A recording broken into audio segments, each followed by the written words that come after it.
Hai, Assalamualaikum warahmatullahi wabarakatuh.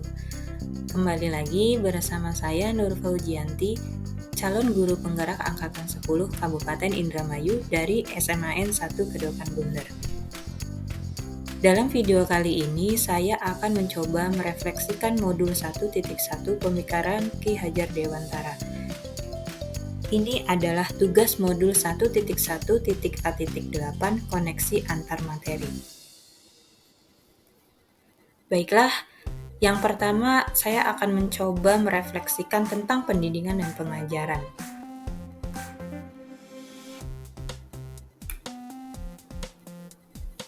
Ki Hajar Dewantara membedakan pendidikan dengan pengajaran dalam memahami arti dan tujuan pendidikan. Menurut Ki Hajar Dewantara, pengajaran adalah bagian dari pendidikan. Menurut Ki Hajar Dewantara, pendidikan yaitu tuntutan di dalam hidup tumbuhnya anak-anak yang dimaksudkan untuk menuntun tumbuhnya kekuatan kodrat yang ada pada anak, baik kodrat alam maupun kodrat zaman.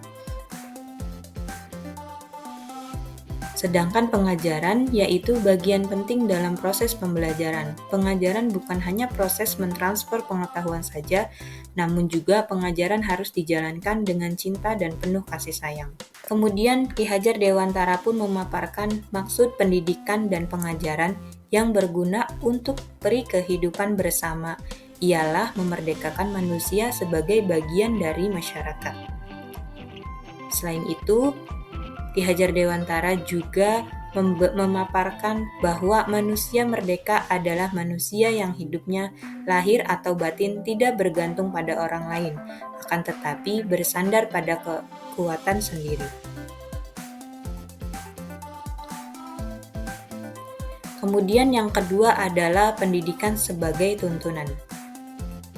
Manusia terlahir dengan kekuatan kodratnya masing-masing. Pendidik hanya dapat menuntun tumbuh atau hidupnya kekuatan kodrat yang ada pada anak-anak agar dapat memperbaiki lakunya. Yang ketiga adalah kodrat alam dan kodrat zaman. Ki Hajar Dewantara menjelaskan bahwa dasar pendidikan anak berhubungan dengan kodrat alam dan kodrat zaman. Guru harus mendidik murid dengan cara yang sesuai dengan tuntutan alam dan zamannya sendiri, dengan tetap mengutamakan kearifan sosial budaya Indonesia.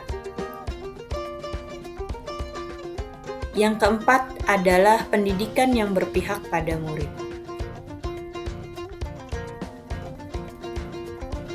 Pendidikan yang berpihak pada murid yaitu pendidikan yang memberikan kesempatan kepada murid secara bebas untuk memberikan pendapat.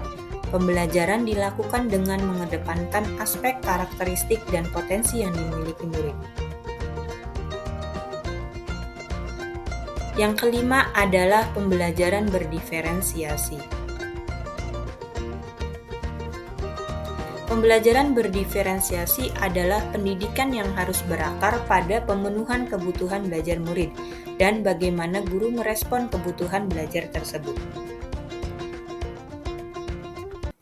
Kemudian dalam modul ini ada beberapa pertanyaan, yaitu menjadi pendidik yang seperti apa saya sebelum mempelajari modul 1.1 dalam pendidikan guru penggerak.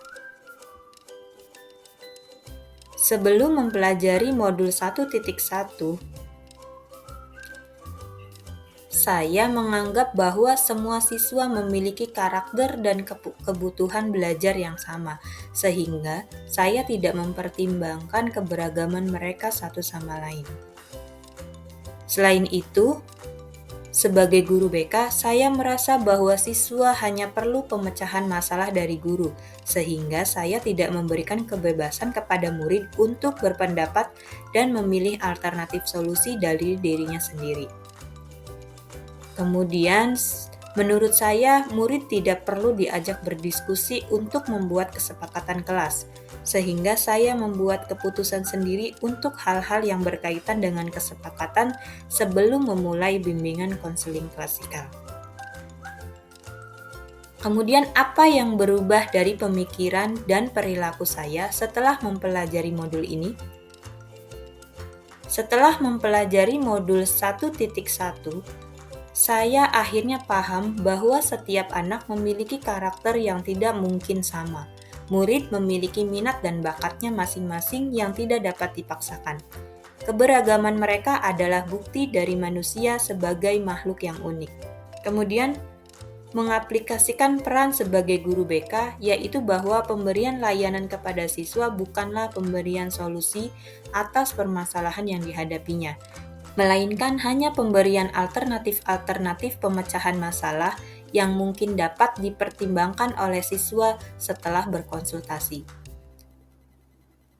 serta memberi ruang kepada murid untuk dapat berpendapat, memberikan masukan untuk kesepakatan yang dibuat bersama, memberikan kesempatan kepada murid untuk berekspresi dan berekreasi, serta memberi kebebasan kepada murid atas minat dan bakatnya.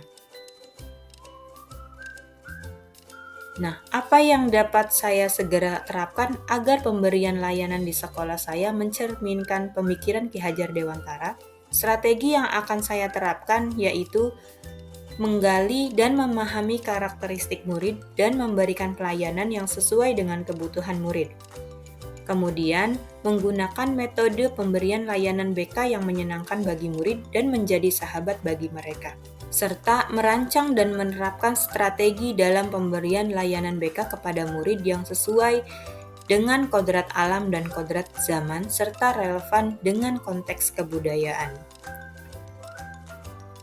Saya juga akan melakukan refleksi terhadap proses pemberian layanan BK yang telah dilaksanakan dan meminta umpan balik kepada siswa, serta memperbaiki praktik pemberian layanan tersebut yang mengutamakan kebutuhan murid agar terwujudnya pendidikan yang berpihak pada murid. Baiklah, itu saja yang dapat saya refleksikan dalam modul 1.1 kali ini. Terima kasih atas perhatiannya. Wassalamualaikum warahmatullahi wabarakatuh.